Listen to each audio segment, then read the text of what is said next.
சொர்க்கத்தை தொட இருக்கும் சகோ வணக்கம். உலக மக்களின் மாமன்டேட் தமிழ் வாழ்க, வாழ்க திருத்தமிழ். ஆன்மீகத்தை பொறுத்த வரைக்கும் இந்த அறிவு அறிந்து அறிவோம், அந்த அறிவோம் தான் அறிவோம்.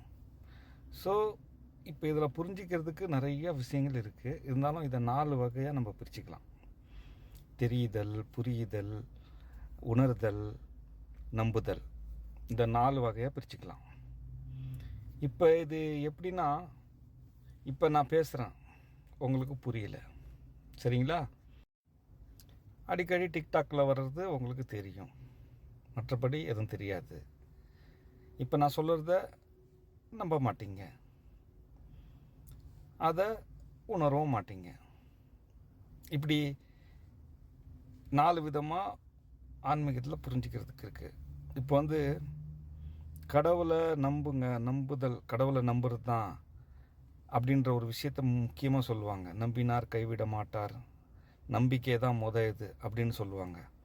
இப்போ அதே நேரத்தில் நீங்கள் ஒரு கடையில் போயிட்டு கடன் கேட்டால், நான் உங்கள் வந்தேன், காசு தொலைஞ்சி போயிடுச்சு, கொடுங்க, நான் அப்புறமா காசு தரேன்னா, நான் எப்படிப்பா உன்னை நம்புறது, எல்லாம் நம்ப முடியாது, நீ போப்பா, நான் தரமாட்டேன், என்னங்க என் மேலே நம்பிக்கை இல்லை அப்படின்னு சொல்லிட்டு இருக்கும்போது கூட, நான்லாம் கடனே தரதில்லைன்னு கூட அந்த கடைக்காரன் சொன்னால் கூட, வேறு எவனோ நம்ம பக்கத்தில் இருந்து வாங்குவான். வாங்கிட்டு கணக்கு எழுதிக்கன்னு சொல்லிட்டு போயிட்டே இருப்பான். என்னங்க என்னை நம்ப மாட்டீங்க, இப்போ கடன் தரலன்னு சொன்னீங்க, இப்போ அவருக்கு அப்படியே தரேன், அவர் எனக்கு தெரியும்ப்பா அப்படின்ற மாதிரி. இங்கே நம்பு அப்படின்னு சொல்கிற விஷயம் நம்ம மேலே திணிக்கிற மாதிரி இருக்குது. அப்போ அது ஏதோ இல்லைன்ற ஒரு விஷயத்தை நம்மளை நம்ப வைக்க சொல்லி திணிக்கிறாங்க. அதனால் இதில் நீ கேள்வி கேட்காத, நம்பணும், அதுதான் கடவுள் அப்படின்ற மாதிரி இங்கே ஆன்மீகம் போயிட்டுருக்கு. ஆனால் நான் பேசக்கூடிய விஷயங்கள் என்னென்னா, நம்பிக்கையெல்லாம் கிடையாது. உங்களுக்கு தெரிஞ்சிருக்கணும். இப்போ உங்கள் அப்பா அம்மாவை தெரியும், ஆனால் உங்களுக்கு இது தெரியுமா, உங்கள் அம்மா வயிற்றில் பிறந்தது உண்மை, இதுதான் அப்பான்னு கண்டிப்பாக தெரியுமா? நீங்கள் கண்ணால் பார்த்தீங்களா?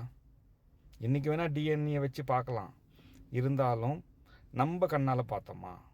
நம்ம இன்னொருத்தவங்களுக்கு சராசரியாக நடக்கிறத வச்சு நம்ம ஒரு நம்ம பிறந்திருக்கோம் அப்படின்ற மாதிரி நம்ம நினச்சிக்கிறோம், சரிங்களா? ஆனால் இதே தான் நீங்கள் பின்னாடி போய் பார்த்தீங்கன்னா, ஏதோ ஒரு அம்மா அப்பா மூலமாக தான் இந்த உலகம் வந்திருக்கோம் அப்படின்ற ஒரு விஷயம் எல்லாருக்கும் தெரியும். நான் அந்த அம்மா அப்பாவை பற்றி தான் நான் பேசுகிறேன்.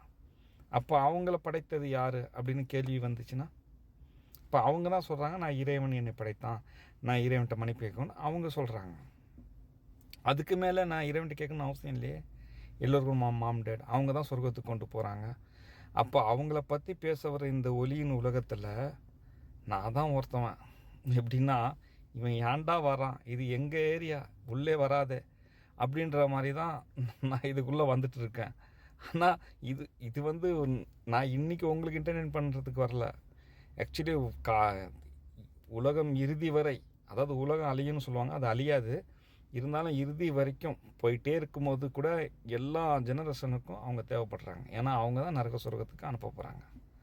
ஸோ அவங்கள பற்றி பேசுகிறதுனால அவங்களையும் கொஞ்சம் கவனிங்க, கொஞ்சம் இது பண்ணுங்கள். அதுதான் நான் மறுபடி சொல்ல வரேன். இதுதான் நான் வீடியோ போட்டுட்ருக்கேன், பாருங்கள்.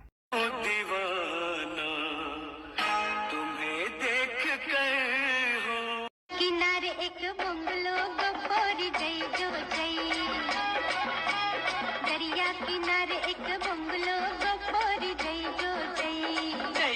जय।